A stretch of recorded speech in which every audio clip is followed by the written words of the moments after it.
Baik, selamat pagi, selamat sore, selamat malam.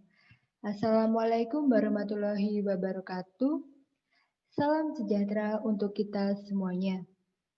Om Swastiastu, Namo Buddhaya, Shalom, salam kebajikan. Yang saya hormati Bapak Danang Satria Nugraha, SSMA, selaku dosen pembimbing pada mata kuliah Keterampilan Presentasi Akademik. Di sini saya akan mempresentasikan mengenai perluasan makna leksem ibu dalam bahasa Indonesia, tinjauan semantik. Namun perkenalkan terlebih dahulu, nama saya Immanuela Kristika Putri Murantari dengan nomor induk mahasiswa 191224016. Saya akan mencoba share screen.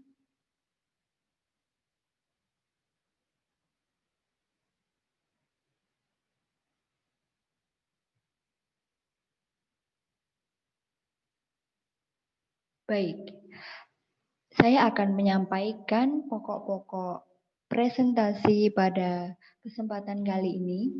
Yang pertama terdiri atas pendahuluan atau pengantar, yang kedua pembahasan, yang ketiga penutup.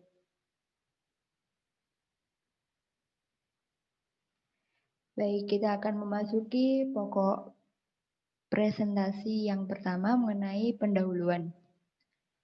Penutur Bahasa Indonesia atau BI memiliki daya ungkap yang unik.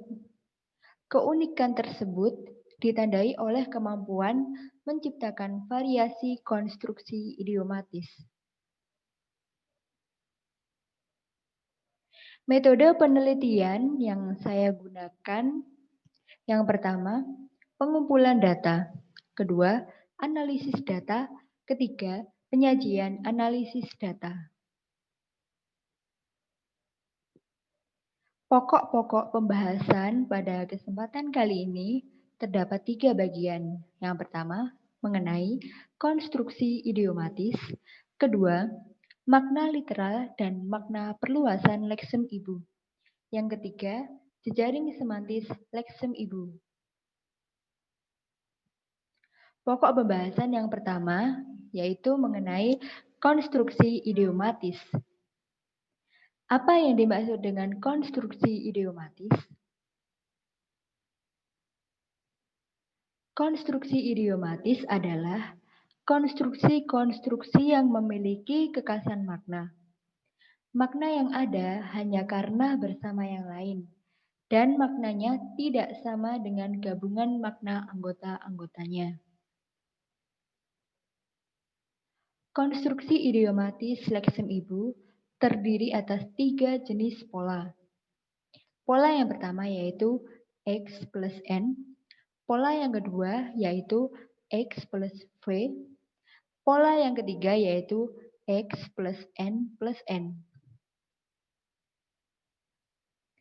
Untuk jenis pola yang pertama yaitu X plus N, contoh, Ibu Pertiwi. Pada kata ibu merupakan morfem ibu. Pada kata pertiwi merupakan nomina.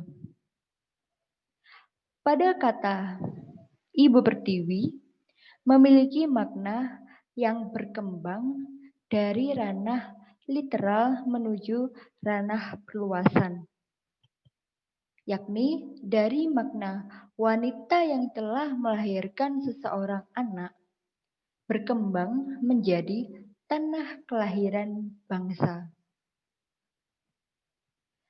Jenis pola yang kedua yaitu X plus V.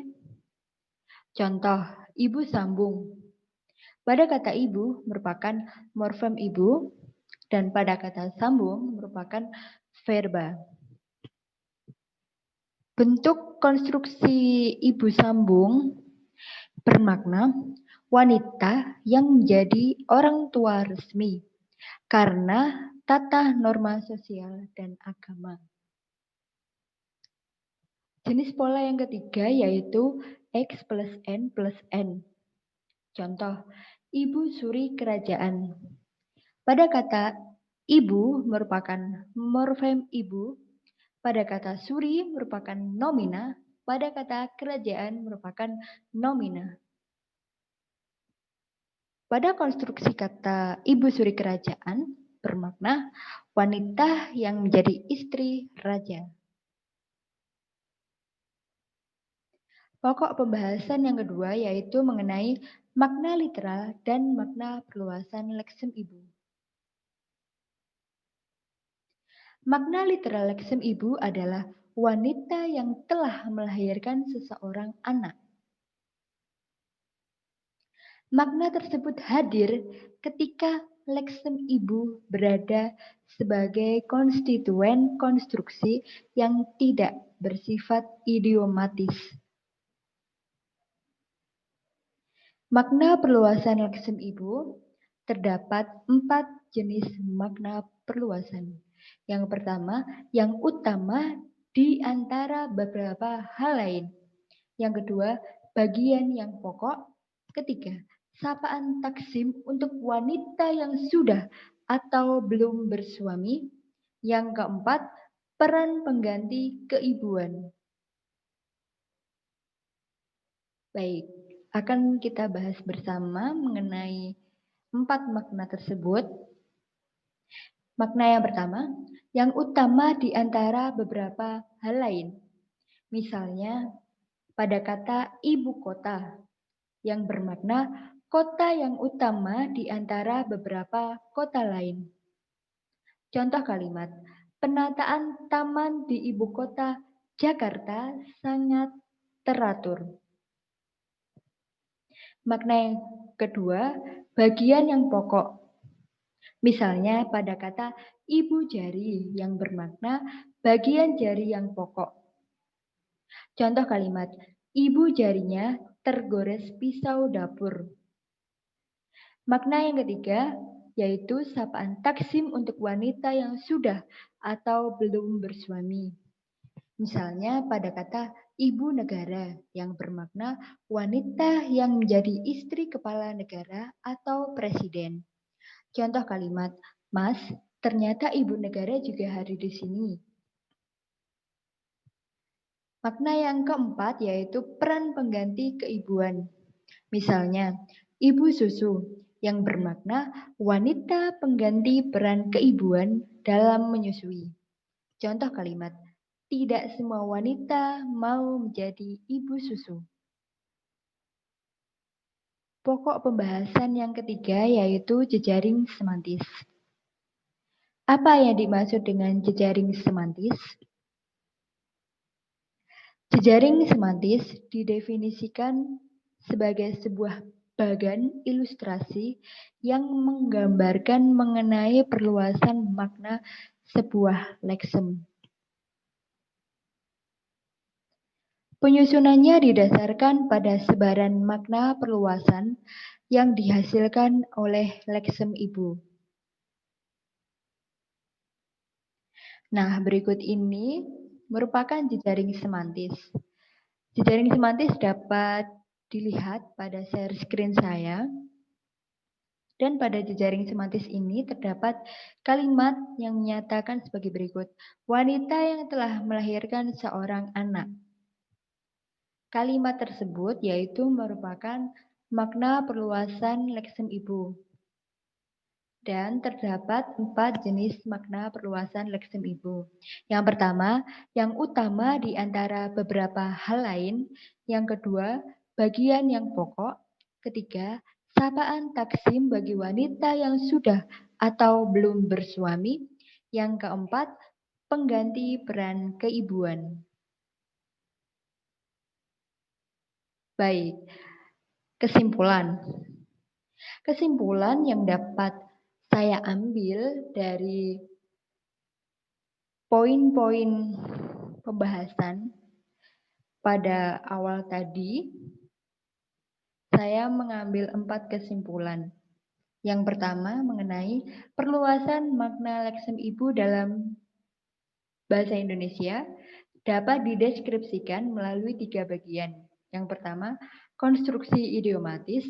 Kedua, makna literal dan makna perluasan. Yang ketiga, jejaring semantis. Kesimpulan yang kedua, konstruksi idiomatis leksem ibu sekurang-kurangnya terdiri atas 3 pola, yaitu pola yang pertama X plus N, pola yang kedua X plus V, pola yang ketiga X plus N plus N. Kesimpulan yang ketiga, terdapat 4 jenis makna perluasan leksem ibu. Yang pertama, yang utama di antara beberapa hal lain. Yang kedua, bagian yang pokok. Ketiga, sapaan taksim bagi wanita yang sudah atau belum bersuami. Yang keempat, pengganti peran keibuan. Kesimpulan yang keempat yaitu makna leksem ibu dapat dipetakan dalam sebuah jaringan semantis yang mengilustrasikan terjadinya proses perluasan makna. Nah, berikut ini biodata pribadi saya. Saya Immanuela Kristika Putri Murantari, biasa dipanggil Tika. Saya kelahiran Ngawi 14 Maret 2001. Saya berasal dari Prodi Pendidikan Bahasa dan Sastra Indonesia, Universitas Sanata Dharma. Saya angkatan 2019, kelas A. Baik, demikian presentasi yang dapat saya sampaikan mengenai perluasan makna leksem ibu dalam bahasa Indonesia, tinjauan semantik. Apabila terdapat kekurangan, saya mohon maaf. Terima kasih.